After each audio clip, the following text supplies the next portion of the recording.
یا ایھا الذین آمنو، اے لوگو جو ایمان لائے ہو، لا تقولو، تم نہ کہو رائینا رائینا، رعایت کیجیے ہماری، وقولو، بلکہ کہو انظرنا، نظر کیجیے ہماری طرف۔ لا تقولو فعل نہیں ہے، جمع مذکر حاضر کے لیے استعمال ہوتا ہے۔ رائینا یہ بھی جو ہے فعل امر ہے، رائینا جو ہے فعل امر ہے، باب مفعلہ اور مراعاتن سے یہ فعل امر بنتا ہے رائینا، ٹھیک ہے۔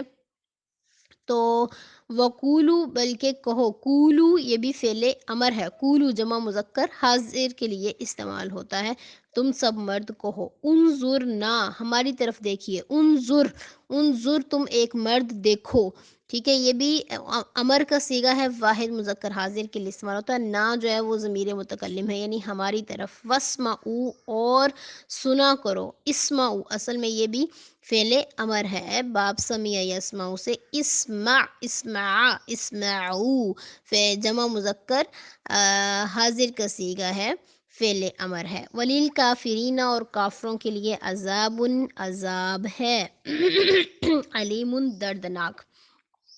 اس آیت مبارکہ میں بھی ایک واقعے کی طرف اشارہ جو کہ یہود کی ہی ایک کبھی حرکت تھی۔ وہ کیا تھا کہ مسلمان رسول اللہ صلی اللہ علیہ وسلم کو متوجہ کرنے کے لیے یہ لفظ استعمال کرتے تھے، یہ تو یہودی بھی اس لفظ کے ساتھ آپ کو مخاطب کرتے۔ تو یہ جو رعینا میں نے آپ کو بتایا، رعینا کا مطلب ہوتا ہے ہماری رعایت کیجیے، یعنی ہماری طرف متوجہ ہوں۔ تو پیارے نبی صلی اللہ علیہ وسلم کو متوجہ کرنے کے لیے وہ یہ لفظ استعمال کرتے، لیکن یہود کیا کرتے، زبان کو گول مول کر کے پیس دے کے اس لفظ کو بدل دیتے، جس سے یہ لفظ گالی بن جاتا۔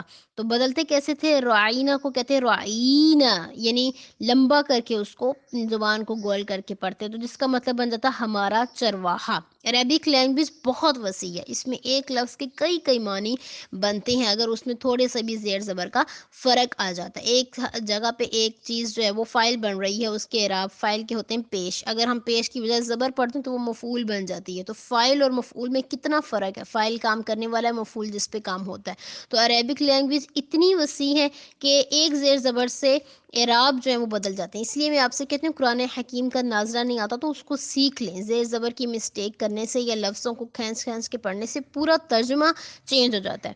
تو یہودیوں نے رعینا کو بنا دیا رعینا، تو اس کا مطلب بن گیا ہمارا چرواہا، جبکہ رعینا کا مطلب ہے کہ ہماری طرف توجہ دیں یا ہماری رعایت کیجیے۔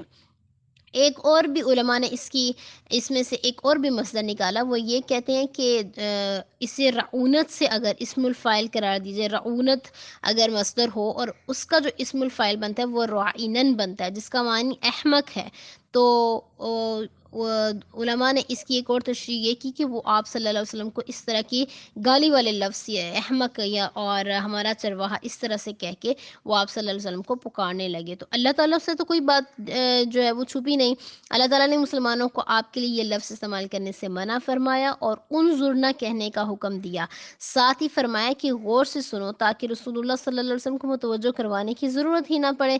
اس سے یہودیوں کی دشمنی، ان کی طبیعت اور شرارت صاف واضح ہو گئی، اور مسلمانوں کو ان کے اعمال کے علاوہ ان کے الفاظ اور اقوال کی مشابہت سے بھی منع کر دیا گیا۔ اسی وجہ سے یہ حدیث پاک ہے کہ یہودیوں سے مشابہت نہ اختیار کرنا، من تشبہ بقوم فہو منہم، جو شخص کسی قوم کی مشابہت اختیار کرے وہ انہی میں سے ہے۔ ابو داؤد کی روایت ہے، یہ حدیث نمبر 4031 ہے، ابن عمر اس کے راوی ہیں۔ تو یہودیوں سے کہ ان گندی حرکات کی وجہ سے نبی صلی اللہ علیہ وسلم نے ہر کام میں ان سے مشابہت نہ اختیار کرنے کا حکم دیا، کہ اس کام میں مشابہت ہو رہی ہے اس سے منع کر دیا۔ اگر کوئی مسلمانوں کا کام ان سے ملتا جلتا تھا تو اس سے منع کر دیا کہ یہ نہ کرو، یہ یہودی کرتے ہیں، کہ کسی طریقے سے بھی ان سے مشابہت نہ ہو ان کی ان قبیح حرکات کی وجہ سے۔ یہی نہیں، انہوں نے اور بھی بہت سارے آپ صلی اللہ علیہ وسلم کی گستاخی کرنے کے لیے، بے ادبی کرنے کے لیے بہت سارے انہوں نے کام کیے، اور اب بھی وہ کرتے آ رہے ہیں۔ ابھی بھی کبھی خاکے شائع کر دیتے ہیں، کبھی کوئی تھیٹر، کبھی کوئی فلم نکال دیتے ہیں، ابھی بھی وہ اپنی حرکتوں سے باز نہیں آئے۔ ایک اور انہوں نے کمینگی یہ کی کہ یہ بھی حدیث کے الفاظ ہیں کہ وہ السلام علیکم کی بجائے آپ صلی اللہ علیہ وسلم کو کہتے السلام علیکم، یعنی لام کو ختم کر دیتے، کہتے السلام علیکم، جس کا مطلب بن جاتا ہے تم پر موت ہو،